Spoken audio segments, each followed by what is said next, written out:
Salam Bapak Ibu, saudara-saudara yang sekasih seiman dalam nama Tuhan Yesus Kristus, satu-satunya Tuhan dan Juru Selamat kita.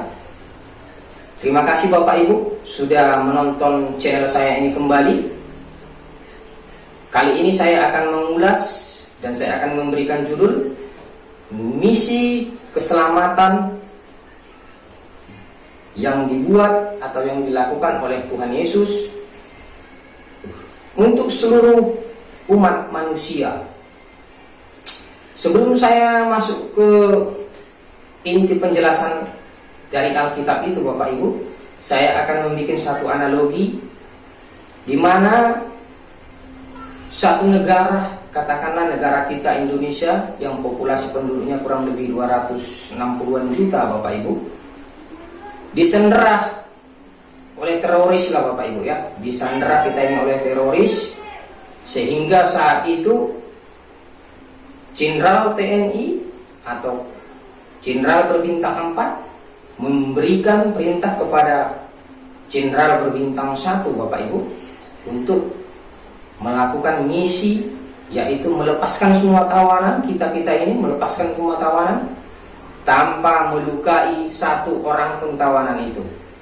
Jadi clear Bapak Ibu ya, misinya tanpa melukai satu orang pun dari kita, dan kita harus bebas dari tawanan teroris tadi. Walaupun mereka itu mungkin berperang atau bagaimana caranya, maka itu Jenderal berbintang 1 tadi harus melakukan misi yang diperintahkan oleh atasannya dengan benar Bapak Ibu. Jadi analogi inilah Bapak Ibu yang akan saya pergunakan untuk supaya saudara-saudara saya yang seiman, sekasih dalam nama Yesus bisa nantinya memahami bagaimana konsep keselamatan, karya penebusan dosa yang telah dilakukan oleh Tuhan kita Yesus Kristus Bapak Ibu.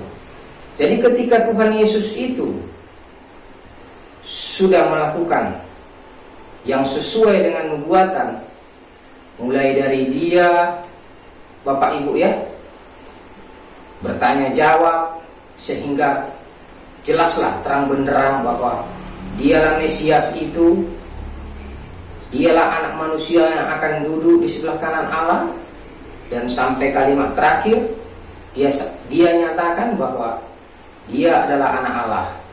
Jadi ketika ketiga kalimat ini sangat mengejutkan orang Yahudi atau orang Farisi tadi Bapak Ibu ya, sehingga itulah yang mengantar Tuhan Yesus untuk harus diponis atau mati di kayu salib Bapak Ibu ya. Jadi Bapak Ibu, ketika hal itulah yang membawa Tuhan Yesus untuk mati di kayu salib untuk menebus kita, umat manusia yang berdosa ini. Jadi perlu kita ketahui Bapak Ibu, dalam hal misi keselamatan yang dilakukan oleh Tuhan Yesus ini, semua kita umat manusia harus tertebus.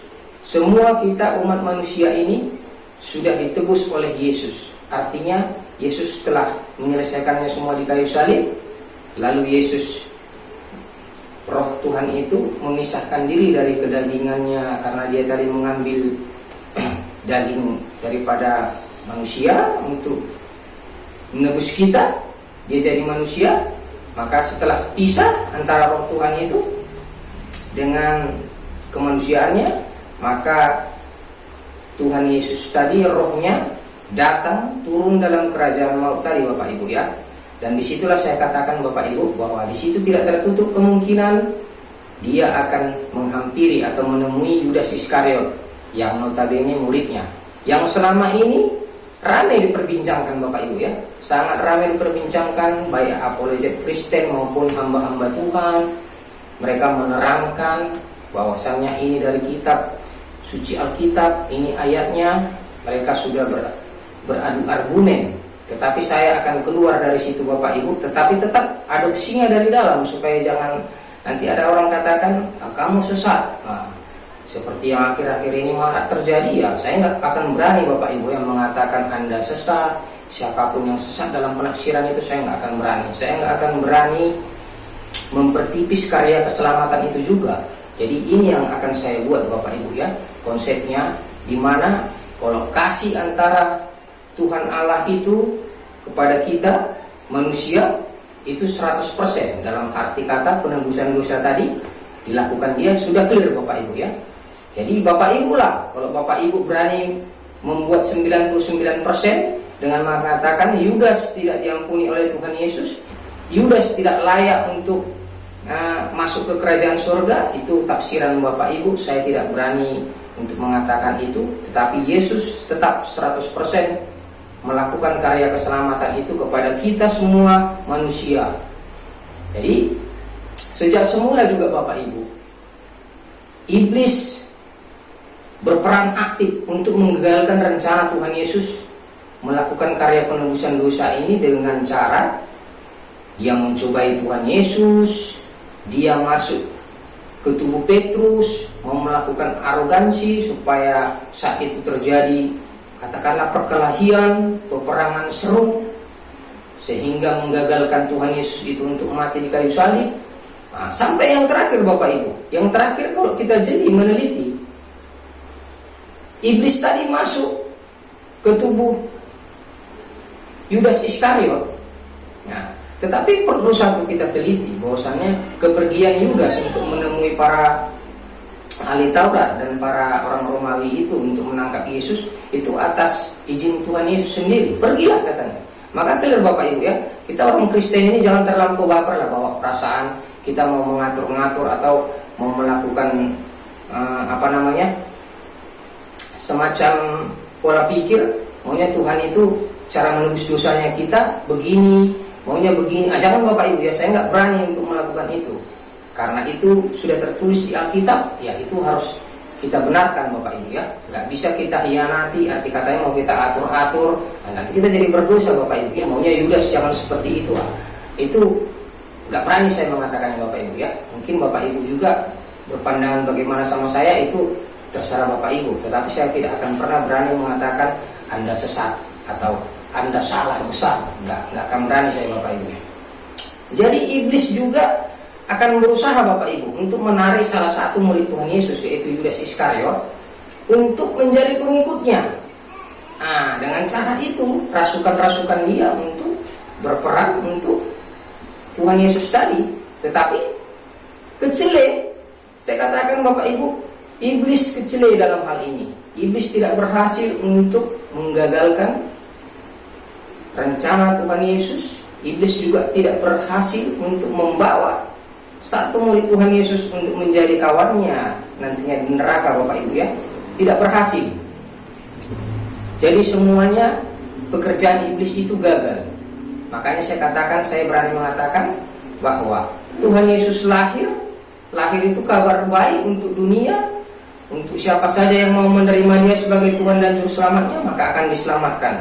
Termasuk kita dan saudara-saudara yang sudah dibaptis di dalam namanya. Jadi Bapak Ibu, kita nggak perlu lagi terlampau membawa perasaan kita bahwa kematian Tuhan Yesus itu sangat begini, itulah karya keselamatan itu Bapak Ibu ya. Dan kebangkitannya itulah yang membuat kita sampai saat ini masih menjadi orang Kristen yang baik Bapak Ibu. Dalam arti kata yang baik ya, yang betul-betul lah kita ini. Kenapa? Tanpa kebangkitannya tadi, mungkin banyak orang juga berkata, bohong, sejarah itu bohong, nggak ada itu terjadi. Tetapi itulah fakta sejarah Bapak Ibu. Apapun yang kata orang, banyak orang berpendapat kitab suci Kristen itu, yaitu Alkitab, begini.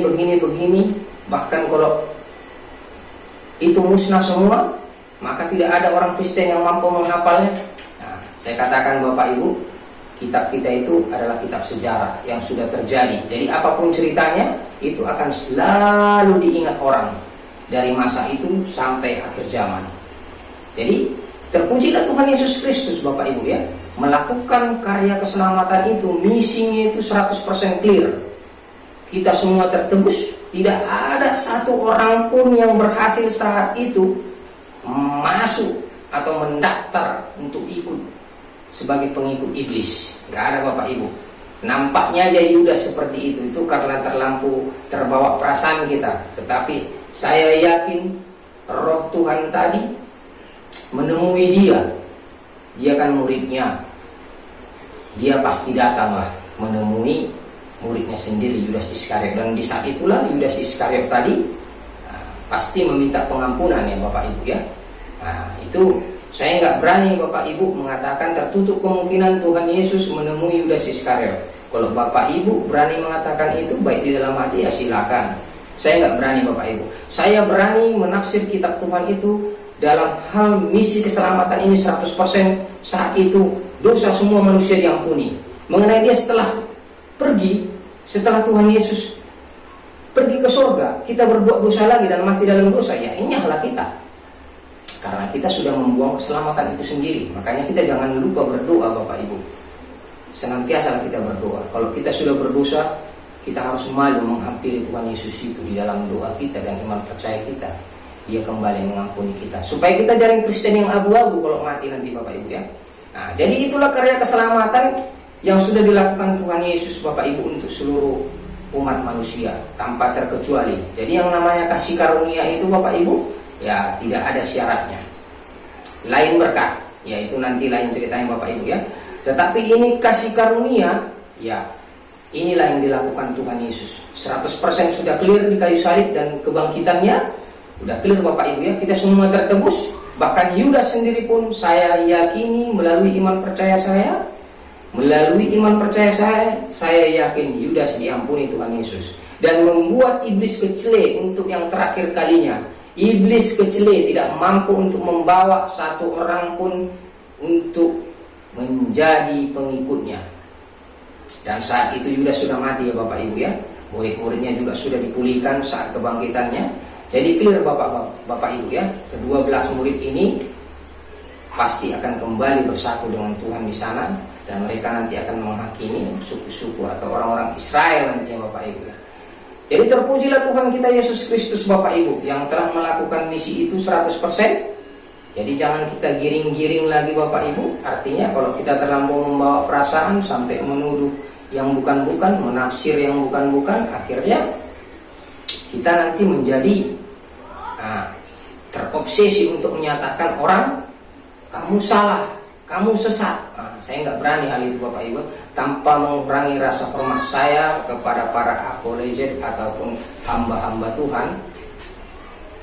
Saya tetap yakin dan percaya Tuhan sudah menebus kita dahulu, sekarang, sampai akhir zaman. Maka kita harus berpegang teguh kepada pendirian kita.